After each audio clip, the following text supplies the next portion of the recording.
देखिए क्या पढ़ेंगे, गार्डनर का बहुबुद्धि का सिद्धांत, यही पढ़ेंगे ना।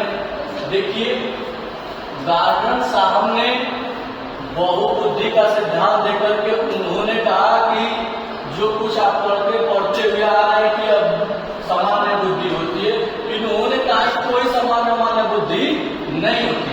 किसने कहा? गार्डनर साहब। गार्डनर साहब ने कहा कि कोई सामान्य बुद्धि नहीं होती है। प्रत्येक व्यक्ति के पास लगभग 8 बुद्धियां होती हैं, ठीक ना। लगभग कितनी बुद्धियां होती हैं? 8 तरीके से वो व्यक्ति रिएक्ट करता है। उन तरीकों में कौन कौन सा पसंद करता है उस व्यक्ति पर निर्भर करता है। व्यक्ति हम आप हैं, सबके अंदर कोई न कोई एक अलग बुद्धि है कि नहीं है?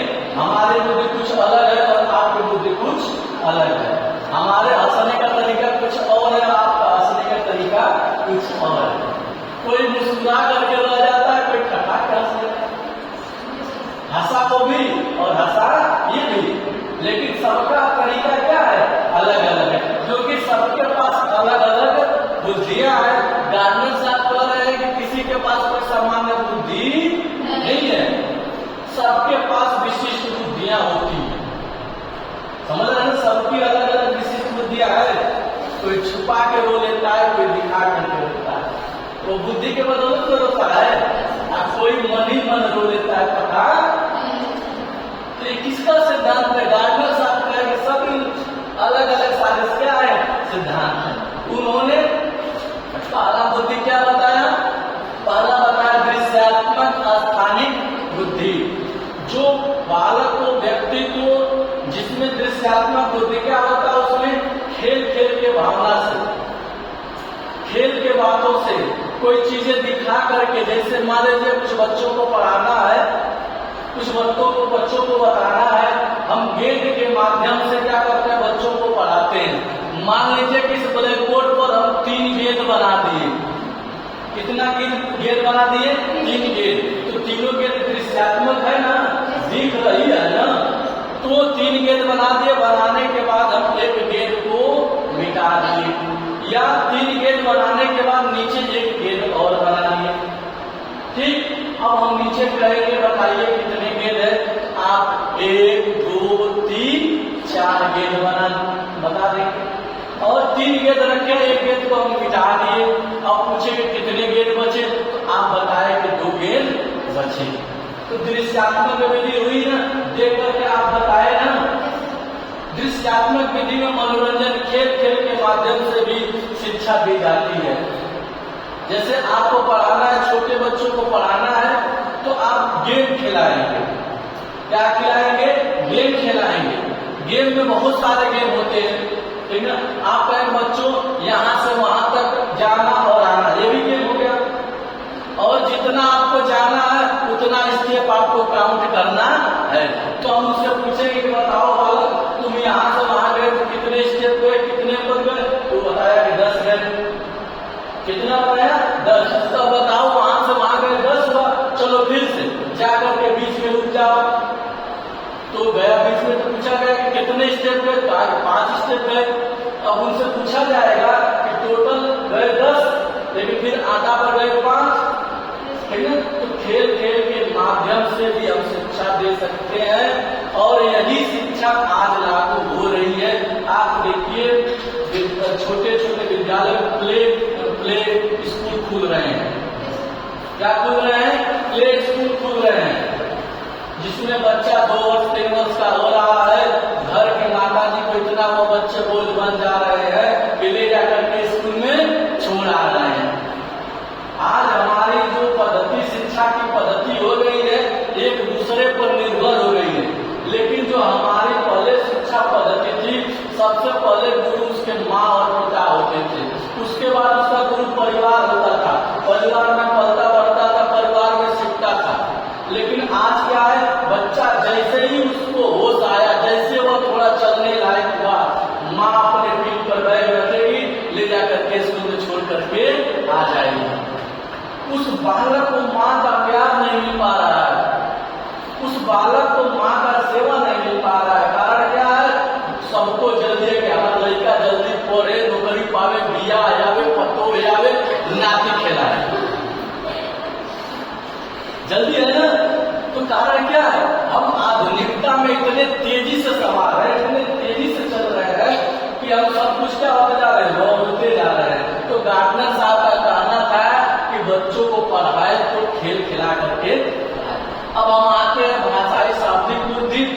जब किसी व्यक्ति या बालक को पढ़ाया जाता है तो भाषा से भी पढ़ाया जाता है, शब्दों से भी पढ़ाया जाता है।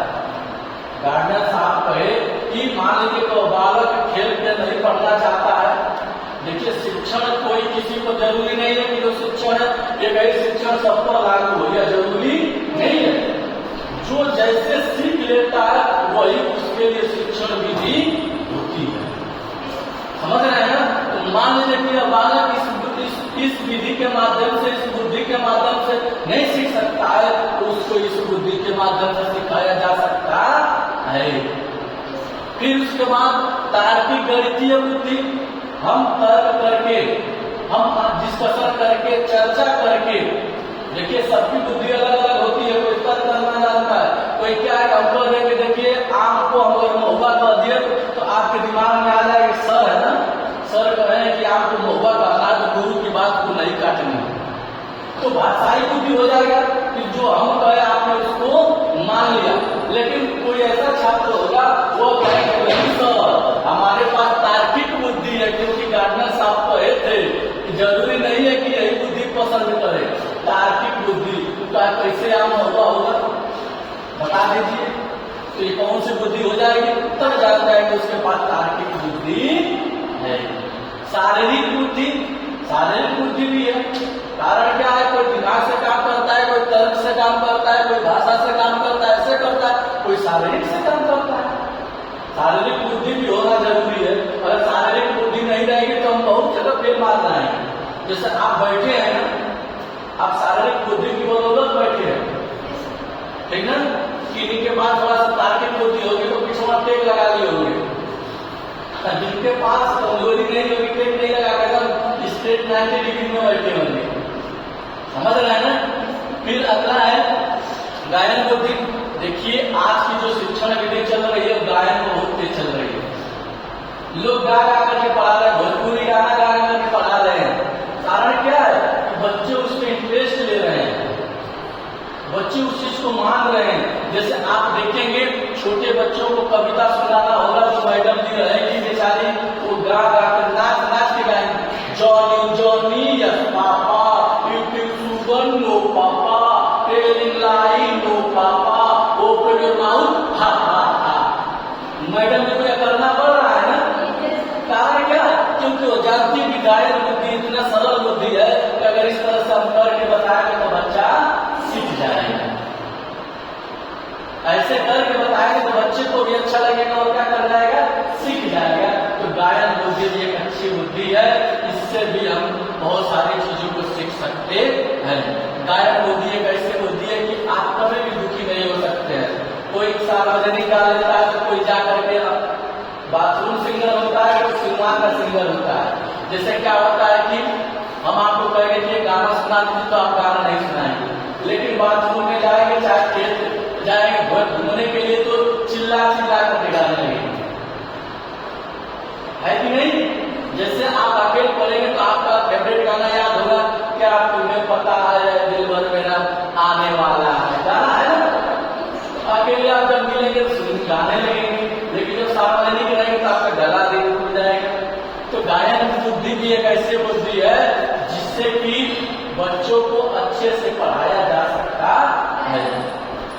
आप देखिए जो सत्संग होते हैं, पहले जो सत्संग होते साधु महात्मा रहते थे, वे केवल दोहा पढ़ते थे, तो लोगों को बोरियत महसूस होने लगा।